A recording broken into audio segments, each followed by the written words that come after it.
Hey, bonjour à tous, mon nom est François Letarte, bienvenue sur ma chaîne JDR Détrempe, une chaîne consacrée aux jeux de rôle sur table. Puis, je vais vous parler d'un sujet, en grande partie à travers mon chapeau, parce que je me suis pas tant informé sur le sujet, mais il y a de quoi qui m'a plu là-dedans, puis ça me tente d'un peu parler de ça. Ça va parler beaucoup du rôle du meneur de jeu et de l'origine du jeu de rôle et quelle place avait le MJ à ce moment-là. Peut-être pour se rappeler c'est quoi le rôle du MJ, puis peu importe le jeu, peu importe quel type de jeu, puis quel type d'évolution de jeu de rôle que vous faites, quand il y a un MJ, il y a un rôle qui est là, qui je pense devrait toujours rester. Et ça date des origines du jeu de rôle. OK, je vais parler à travers mon chapeau parce que je vais parler d'un jeu que j'ai juste entendu le nom, je ne sais pas exactement de quoi il parle. J'ai vu ça dans une vidéo de Questing Beast, puis là, ça me fait chier, je me souviens pas du nom du gars de Questing Beast. Le pire, c'est que je le nomme assez souvent sur cette chaîne-là. C'est un tripeux de OSR, il a fait son propre jeu, je me souviens de son jeu, Knave. Je sais qu'il a fait, tu sais, dans le jeu Labyrinthe, c'est lui qui a Jim Henson Labyrinthe, c'est lui qui a comme un peu créé le donjon, si on veut. Fait que en tout cas, il va peut-être me revenir son nom, là, mais c'est pas Matt Finch, mais je sais qu'il aime bien Matt Finch, c'est le gars de Swords and Swords. En tout cas, je veux pas m'éloigner en droppant des noms. Je vais déjà dropper assez de noms de même. OK. Le premier jeu de rôle qui a existé, mais c'est pas Donjons et Dragons. Le créateur du jeu de rôle, historiquement, encore là, c'est contesté par bien du monde, c'est pas Gary Gygax. Gary Gygax a un peu abouti des idées qui étaient déjà en place et a comme développé ça. Son importance dans le jeu de rôle est super importante. T'sais, on peut pas s'en cacher, c'est un gars super important. C'est un acteur énorme dans l'évolution du jeu de rôle. Mais avant lui, un certain Dave Arneson, qui a travaillé avec Gary Gygax dans TSR, qui a parti ça avec lui, qui a parti de Donjons et Dragons. En fait, avant Donjons et Dragons, faisait de quoi? Dans un monde appelé Blackmoor. Il y a même un film documentaire que je veux voir là-dessus qui a l'air très intéressant. Mais même avant ça, Dave Arneson a été inspiré par de quoi? Un jeu auquel il participait dans une convention de wargaming qui s'appelait apparemment Braunstein. Je me souviens pas ce que Braunstein est à propos de quoi. Ça doit être à propos de la guerre, quelque chose.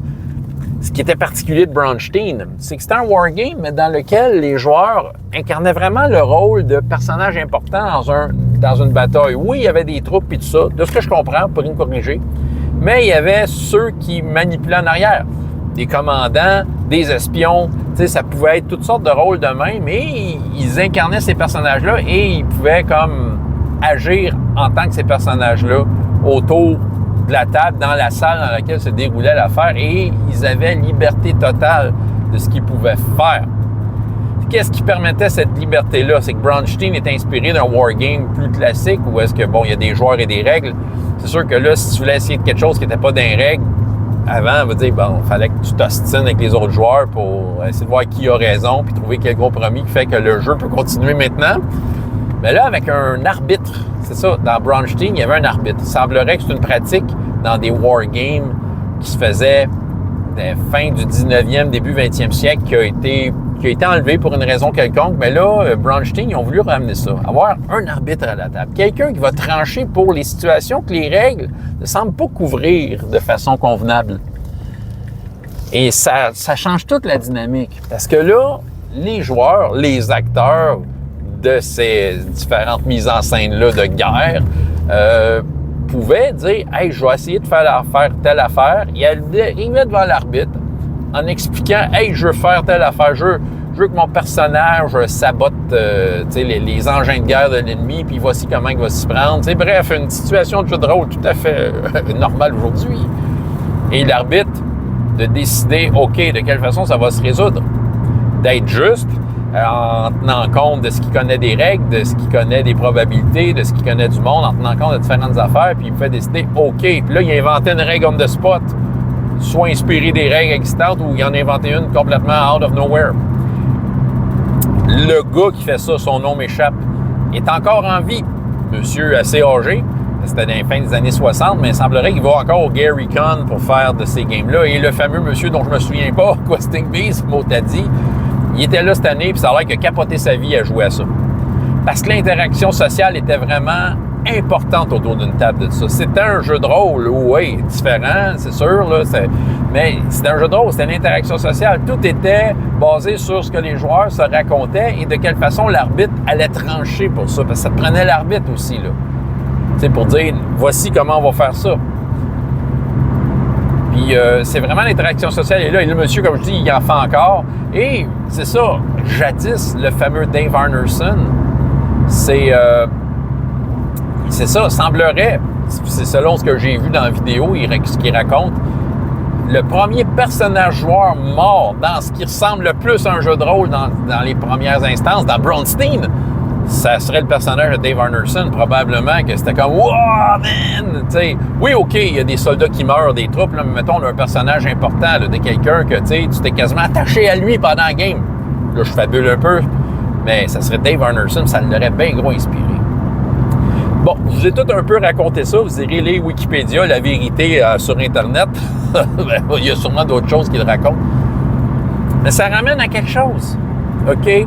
Je veux dire, peu importe le jeu que vous faites, peu importe à quel point que les règles vous disent de diriger telle affaire ou pas, tu sais, si un meneur de jeu devient l'arbitre, c'est celui qui va trancher pour des situations. On le sait très bien que dans ces jeux de rôle-là, t'as beau avoir le jeu de rôle le plus écrit avec des détails possibles. Toujours, à un moment donné, un joueur va t'arriver avec une niaiserie, tu ne sauras pas trop quoi faire avec. Tu as envie de dire oui, mais tu as envie que les règles soient impliquées, puis que tu n'as pas à avoir des super systèmes de résolution de malade, puis tu vas juste dire, bah, fais donc un test de texte finalement, tu sais.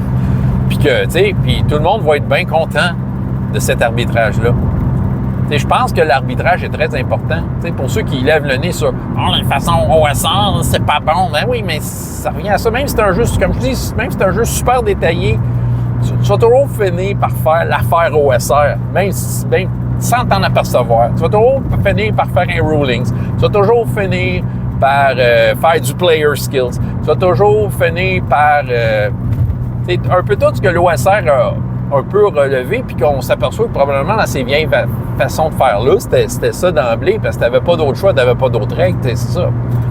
Je dis pas que c'est pas correct d'avoir plein de règles, résoudre plein d'affaires, mais je dis par contre que c'est correct d'avoir un arbitre juste. Et un arbitre qui, oui, va être juste avec les règles, mais qui va être juste sans les règles parce que des fois, la situation en appelle. Et ces jeux-là, à l'époque, qui étaient basés sur l'interaction sociale, dont le monsieur, je me souviens pas, a capoté sa vie cette année en allant au GaryCon, ben c'est parce qu'il y avait de la justesse venant du meneur de jeu, de l'arbitre, et que, ça rendait la game intéressante et que ça mettait au bout de sa chaise. Vous comprenez, je pense. Fait que dans le fond, c'est ça. On a ici un exemple du premier jeu de rôle qui avait probablement un des ingrédients les plus importants du jeu de rôle, c'est-à-dire l'interaction sociale et un arbitre, un meneur de jeu qui va arbitrer de façon juste. Et de ne pas oublier que dans le temps, il faisait ça sans avoir vraiment de règles, puis sans vraiment de détails. Il y avait des détails pour gérer certaines situations, mais c'est ça, le meneur de jeu, il fallait qu'il invente le reste. Fait qu'il ne faut pas se gêner d'être un arbitre. Moi, je pense que c'est ça. Je pense que c'est ça le message de ces vieux jeux de rôle-là. Puis c'est ça. Puis, tu sais, pour ceux qui, des fois aussi, c'est drôle parce qu'il y en a qui probablement qui font certains LARP, des murders, puis tu sais, des jeux bien narratifs aujourd'hui, là, qui pensent avoir révolutionné le jeu de rôle. Moi, je pense que c'était ça, là, 50 ans, tu sais, qui faisait presque 50 ans en faisant Bronstein. C'était un jeu complètement narratif. Il y a peut-être moins de règles définies pour en parler, mais c'était ça. Je dirais juste que, tu sais, souvent, ces jeux full narratifs-là qui sont sortis, c'est juste une expression de quelque chose qui a été oublié entre-temps. Je pense que c'était juste de sortir... ces jeux narratifs-là, souvent, c'est une réponse à ce qui est sorti en l'an 2000, c'est-à-dire Donjons et Dragons 3e édition, qui soudainement pognait Donjon, puis schlac, mettait plein de règles autour, tu sais. C'est ça. Puis, tu sais, il y en a qui ont aimé, il y en a qui n'ont pas aimé. Moi, j'ai embarqué dans le trip 3.0, mais tu sais, je comprends très bien, par exemple, l'intérêt de ce qu'il y avait avant, où est-ce que on sortait une règle, on faisait avec, on avait le meneur de jeu qui décidait. C'est ça, tu sais, ça, c'était, à quelque part, il y a une certaine liberté, tu sais, il y a une fraîcheur à ça. Fait que comme je dis, n'essayez pas de tasser vos jeux compliqués. Vous aimez Pathfinder première édition, qui se trouve carrément 3e édition, qui se trouve être complètement ce que ceux qui trippent narratif aujourd'hui essaient de se sauver d'eux. Mais c'est correct, utilisez vos règles, mais n'oubliez pas que au-dessus de tout ça, vous êtes un arbitre avec un cerveau. c'est ça. Puis c'est ça qui devrait être l'affaire la plus importante, l'interaction sociale, les discussions et comment ça va être tranché au bout de la ligne. Puis j'ai l'impression que c'était ça, tu sais, Bronstein. C'est ça, peut-être je vais en parler, peut-être je vais aller sur le sujet et avoir d'autres choses à dire, mais en tout cas, c'est ce que j'avais à vous raconter. Le premier jeu de rôle donnait le modèle de l'interaction qu'il devait avoir autour d'une table de jeu de rôle. Voilà. François Letarte, JDR des 30, et jusqu'à la prochaine fois, il y a autant de plaisir dans la vie que dans les jeux. Au revoir.